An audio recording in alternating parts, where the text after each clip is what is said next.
l-20 sena tal-Ikirix minn April fuq 1. Il-Kummissjoni Ewropea nediet l-ewwel Strateġija Ewropea tad-Difiża fl-istorja tagħha bi pjan ta' aktar minn 1.5 biljun euro biex l-Unjoni Ewropea tkun armata sa sniena f'dak li jista' jinqala fil-kontinent. Is-sit awtorevoli politiku ddeskriva din il-mossa favur it-tisħiħ tal-armamenti bħala t-telfin tal-proġett ta' paċi li għalih twildet l-istess Unjoni Ewropea wara t-tieni gwerra dinjija. Is-sit tenna li jekk il-pajjiżi membri jaqblu dan se jġib fit-tmiemu l-ftehim li kien intlaħaq wara l-gwerra birda li rat trażżin fl-infiq fuq l-armi. F'konferenza indirizzata mir-rappreżentantoli tal-Unjoni Ewropea għall-Affarijiet Barranin Josep Borrell, il-Viċi President Eżekuttiv tal-Kummissjoni Ewropea Margrethe Vestager u l-Kummissarju Ewropew għall-Industrija Thierry Breton tħabbar li dan il-pass Ewropew iwieġeb għal awmien ta' konflitti intensi, partikolarment fl-aggressjoni kontinwa ta' Russja kontra l-Ukrajna.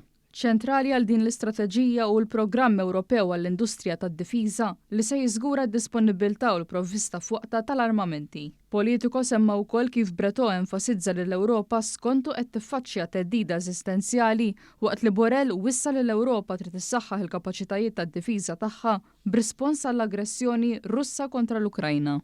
L-istrateġija tindirizza l-isfidi fih dan il-bażi industrijali u teknoloġika tad-difiża Ewropea filwaqt li tenfasizza l-potenzjal tagħha għad tkabbir matul l-10 snin li ġejjin. Il-Viċi President Eżekuttiv tal-Kummissjoni Ewropea stqarret kif elementi ewlenin jinkludu trawwim ta' rabtiet aktar qrib mal-Ukrajna u l-kollaborazzjoni man-NATO u sħab strateġiċi. Qalet li din l-istrateġija tistabbilixxi miri ambizzjużi għall-Istati membri bilan li jinkiseb akkwist kollaborattiv ta' mill-inqas 40% tat-tamir tad-difiża sal-2030. Since we want to invest more, we should invest better, which largely means investing together and investing European. This is the message and the toolbox of the packets that we present today.